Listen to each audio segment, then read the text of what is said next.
Vipi, unawafahamu wasanii ambao wameweza kutazamwa zaidi kupitia mtandao wa YouTube kwa mwezi wa pili, yani Februari mwaka 2025? Basi bakia na mimi nikusanue kuanzia wasanii ambao wameweza kusikiliza zaidi na kutazamwa zaidi kwenye upande wa hip hop.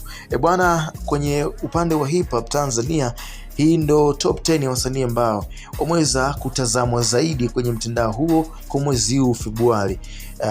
Nafasi ya 10 ni mkali AY Master, yeye ana watu 423 tu. Na nafasi ya 9 ni mkali Stamina, yeye ana watu 431, huku Mwana FA 495. By the way, bwana, huyu ni kiongozi wa Zee, lakini ngoma zake zinaendelea kusikilizwa zaidi kupitia mtandao wa YouTube, so naweza kuona ni mapenzi tu haya. Lakini nafasi ya 7 ni Mr. Nay, ana watu 584. Nafasi ya 6 anaitwa Kontawa, yana watu 732.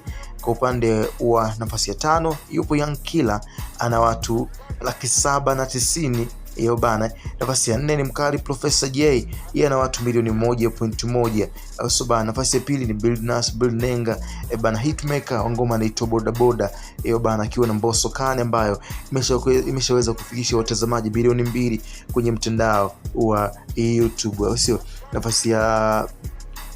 Nafasi ya pili inaitwa Roma, ngoma yake inaitwa akiwa na watu milioni 3.2. Nafasi ya kwanza ni kwa Darasa akiwa na watu milioni 4.4. Anatamba na ile albamu yake inaitwa Take Away the Pain, ambayo imeweza kufanya vizuri mpaka this time around. By the way, Darasa amefunguka kupitia interview ambayo alifanya alipokuwa na moja ya media hapa 245, akisema kwamba baadhi ya wasanii amekuwa akiitwa ili kuweza kufanya collaboration nao, lakini by the way, baada ya kumalizika kwa ngoma hizo, ngoma zimekuwa zitoki, jambo ambalo limekuwa halimpendezi sana mkali Darasa CMG.